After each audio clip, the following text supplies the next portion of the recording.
네, 여러분 안녕하세요. 네, 오늘 정말 즐거운 소식이 있습니다. 정말 대한민국 국민들 정말 존경스럽습니다. 문재인 대통령 지지율 3% 상승해서 48%, 일간 지지율은 50% 육박, 민주당 지지율도 상승해서 41.9%, 예, 42%죠. 자한당은 30%가 지금 안 됩니다. 조금 오르긴 했지만, 네, 그리고 다른 당들은 그냥 더 전체적으로 다 떨어졌고요. 네, 진짜 이거 보면서 그래도 국민들한테 너무 감사하다는 생각이 들어요. 지금 2주 동안 진짜 이 저주의 구판을 벌였잖아요. 예, 진짜 대한민국에서 이렇게 방송하고 이렇게 정부를 까면서 한 거 보면요. 거의 한 30명은 이미 사망자가 나갔어야 돼. 근데 지금 시간이 지나면서 사람들이 아는 거예요. 이렇게 과도한 공포에 비해서 사망자가 없는 거야. 중증 환자도 없고. 예, 미국만 해도 관심이 없거든요. 마스크 쓰고 싶어도요. 마스크 쓰면 눈치 보여요. 테러범으로 오인받을까봐. 아, 저런 일이 일어났구나. 조심해야 되겠구나. 그냥 손 씻고 조심해야 되겠네. 이 정도 수준이지 우리나라 언론처럼 이렇게 호들갑 안 떠들어요. 그러니까 어떻게 보면은 너무나 다이나믹한 나라의 어떤 양날의 칼을 보는 것 같아요. 그러니까 언제든지 정말 극단적 극우나 극단적인 분위기로 한 번에 휩쓸려 갈 수 있는 그 분위기를 느끼죠. 그리고 거기에 잘 휩쓸려 가는 사람이 있는데 이제는 국민들이 적어도 한 50% 정도는 휩쓸리지 않고 중심을 잡아가고 있다는 거에 대해서 제가 정말 이 대한민국의 건강성을 다시 한번 봅니다. 쟤네들 어떡하니 진짜. 네, 그리고, 예, 나경원만 해도, 예, 예를 들자면, 우리 아이들, 어르신들, 취약계층을 위해 정부가 지원해야 할 마스크는 확보된 건지 묻고 싶습니다. 이러면서 얘네들이 얼마나 난리를 쳤어, 마스크 가지고. 근데 알고 봤더니 저소득층 미세먼지 마스크 보급, 저기 예산 삭감한 데가 얘네들이잖아요. 예, 방역용 삭감하는 것도 뭐죠? 공항 검역하는 요원들 삭감하는 예산도 다 얘네들이 한 거고 할 말이 없는 거야. 예산 삭감 주도한 게 누구예요? 나경원 아니에요. 1조 5천을 깎았다고 작년에 얼마나 자랑을 했냐고. 그러니까 얘는 거의 치매 수준이야. 본인이 한 일을 본인이 몰라요. 네, 그리고 이번에 우리나라에서 코로나 바이러스를 확진자로부터 분리하는 거 지금 이번에 성공했잖아요. 그래서 지금 세계보건기구에 지금 등록한다고 하거든요. 예, 정말 너무 자랑스럽습니다. 그러니까 정경 질병관리본부장이 예전에 메르스 때도 활약을 많이 하셨는데 이번에 진짜 끝내주게 활약하신 것 같아요. 아, 진짜 너무나 감사함을 느끼고요. 진짜 우리나라가 이제 거의 선진국 대열에 왔다. 아, 손색이 없다. 다른 어떤 나라보다 선진적이다라는 걸 이번에 확실하게 느꼈고, 이 정부가 국민의 생명과 안전에 얼마만큼 최선을 다하는지를 진짜 이명박근혜 때랑 전혀 다른 모습으로 국민들한테 보여줬기 때문에 저는 진짜 문재인 대통령의 이 시대를 너무너무 감사하게 생각합니다. 하루하루가 너무 아까워요, 솔직히. 네. 네, 오늘 아이오와 카카스 미국 민주당 당내 투표, 당원 투표 결과가 거의 나왔죠. 1등이 부티지지입니다. 30대 아이오와 시장. 진짜 이변이 일어났죠. 바이든이 4등이에요. 여러분 보세요. 언론에서 2파전이라고 하면서 샌더스하고 바이든을 얘기했는데 바이든은 허당이었던 거예요. 그리고 샌더스니 그럼 일주할 줄 알았는데 이 샌더스 2등입니다. 그러면은 완전 시내이면서 이름도 모르는 부티지지 시장이 경력도 미쳐나 이 30대 이 사람 약간 마크롱이랑 비슷하죠. 그러니까 미국 내 민주당 내에서 되게 보수적인 사람. 이 사람이 지금 1등이 됐다라는 건요. 정말 투표를 하고 싶은 사람들은요. 경선에 참여 안 했다라는 얘기예요. 당내 경선에. 정말 이걸 보면서 느껴요. 바이든이나 엘리자베스 워렌이나 샌더스나 스펙을 보세요. 정말 너무 화려합니다. 왜 이런 사람들이 미국 민주당, 소위 말해서 진보, 좌파, 이 개혁을 원하는 이 당원들이나 이 지지 세력들한테 지지를 못 받느냐. 왜 민주당의 지지자들이 지금 민주당 내의 대통령 당대 경선에 관심이 없느냐. 그렇게 해서 어부지리를 부티지리가 1위가 된 거잖아요. 여러분, 진보나 좌파 정당, 개혁 정당은요, 정말 다이나믹함과 사람을 끌어들이는 그런 어떤 흡입력을 갖지 못한 후보가 없으면요, 끝납니다. 옛날 정동영처럼. 엘리트들이 들어와서 점유에 있지만, 여러분 힐러리 깨지는 거 보셨죠? 사람들한테 감동을 주지 못하면요, 민주당은 대권을 못 잡아요. 그래서 결국은 트럼프 같은 사람이 대통령이 됩니다. 그러니까 오늘 트럼프가 하원에 와가지고, 여기 미국의 그 위대한 귀환 하면서 3년 전 우리는 위대한 미국 귀환을 시작했다. 오늘 나는 믿을 수 없는 결과를 공유하게 여러분 앞에 섰다. 이러면서 막 자기 치적을 엄청 부풀려가지고 얘기했어요. 뭐 주가 1위, 뭐 경제 하면서, 네, 뭐, 진짜 칭찬이나 칭찬 다 하면서 천연가스 칭찬은 왜 하냐? 그 천연가스는 그 오바마 때 나온 건데. 원유와 천연가스 생산국이 됐고, 세계 1위.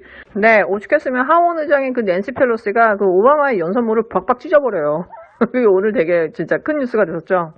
네, 오바마의 치적마저도 자기의 치적으로 막인 것처럼 자화자찬하고 다른 나라한테 삥 뚫고 온갖 그 국가 간의 트리티, 협약 같은 거 싹 다 닫게 해가지고 미국 일방적으로 이끌어가면서 전 세계를 거의 카오스 상태로 만들어 놓은, 외교를 카오스 상태로 만들어 놓은 그 미국 일방주의를 이끌어온 이 대통령이 이게 이렇게 자화자찬을 하는데 민주당 의원들이 분통을 터뜨리지만 이게 할 말이 없는 거예요. 왜? 지금 부티지지가 그러면은 그 트럼프를 이기겠어요, 이번에?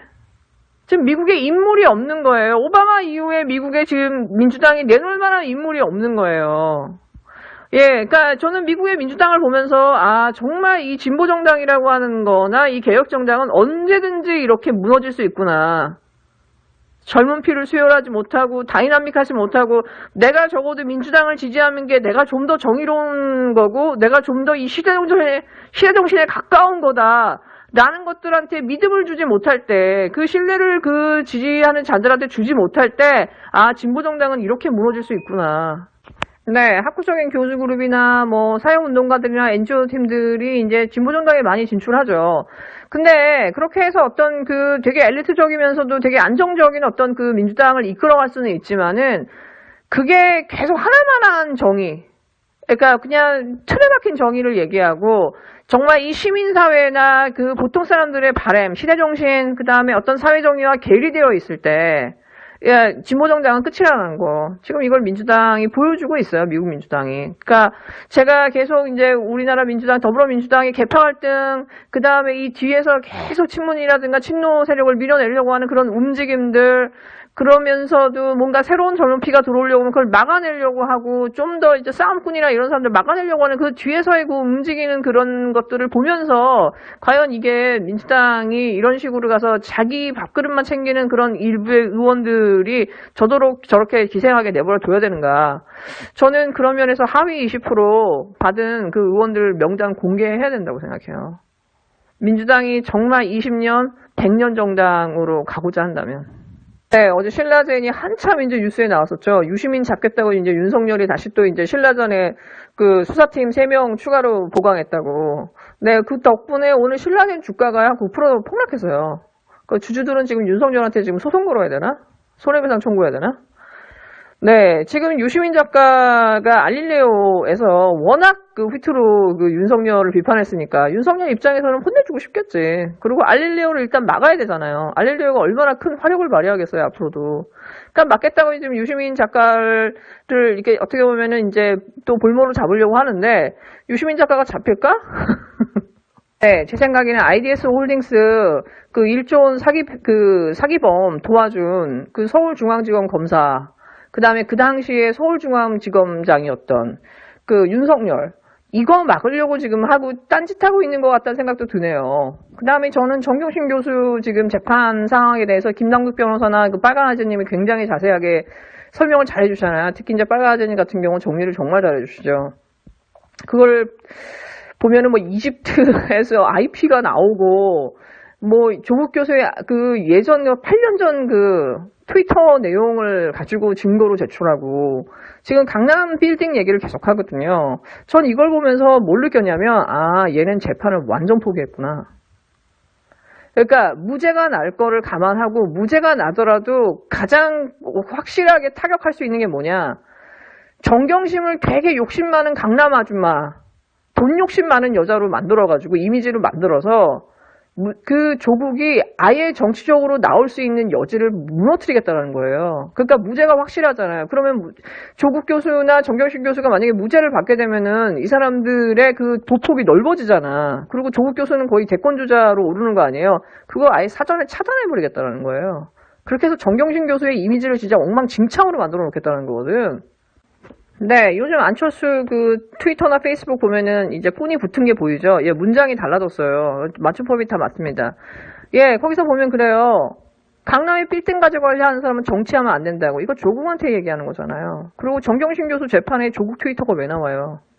예, 이건 조국을 맡겠다라는 거예요, 조국을. 뭐 빨리 늦기 전에 알려야 되겠다는 생각이 들었어요. 여러분, 손석춘이, 제가 활동을 하는지 몰랐어요. 예. 근데 지난주에 채널A 때 조수진 변호사가, 알릴레오 진행하시는 조수진 변호사가 채널A에서 뭐 거대한 대단한 활약을 했다고 해서 그게 화제가 됐잖아요. 거기 딱 보니까 손석춘이 진보 패널로 딱 앉아있는 거예요. 제가 그걸 보고 경악을 했거든요. 이거는 3대1로 싸우는 거랑 똑같은 거거든요, 여러분.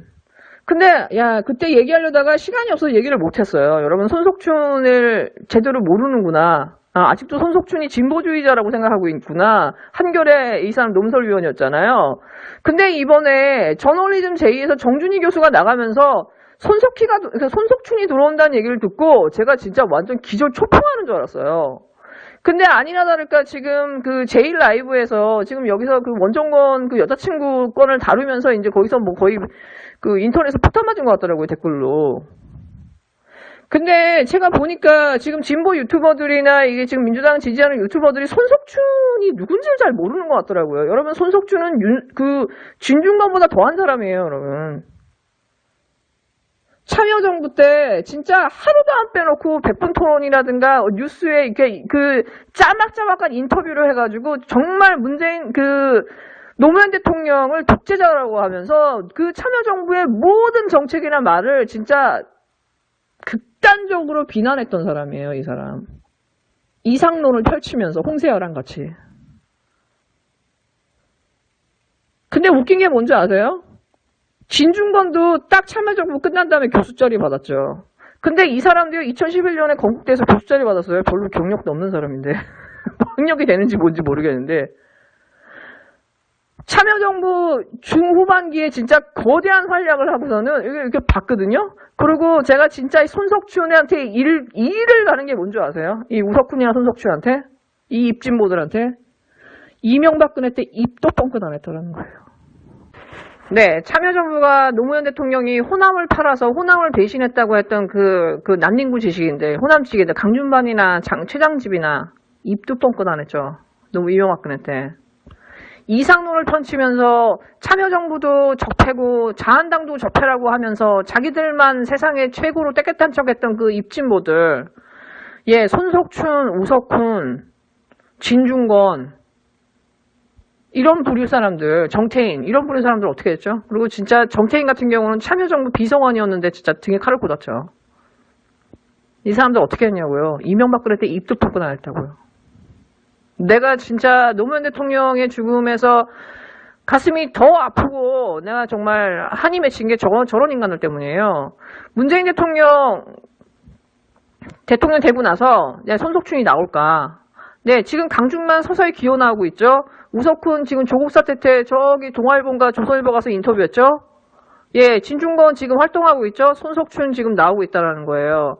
지금 소위 말해서 저 적폐들이요. 이런 입진보들이 얼마나 쓰임이 유용하고 진보 세력을 분열시키는지를 너무 잘 아는 거예요. 네, 뭔가 정의로운 것 같고 뭔가 진보적인 인간들이 나와가지고 막 문재인 정부 씻고 문재인 정부 적폐라고 하고 독재라고 하면 뭔가인 것 같거든. 이거 정알못들이나 무당층들 이거 혹하기 딱 좋거든요. 지금 총선 전에 KBS나 채널A가 손석준을 진보 패널로 해가지고 조수진 변호사 옆에 세우고 정준희 교수 뒤로 세운 거는요. 이거 진짜 국민들 갖고 놀겠다라는 거예요. 세력들에 의해서 키워지는 저 입진보들은 한마디로 기득권들이에요. 그리고 저 사람들과 이 언론들이 모르는 거는 국민들이 변했다라는 거. 그걸 모르고 있다라는 거죠. 네, 여러분 즐거운 하루 되세요.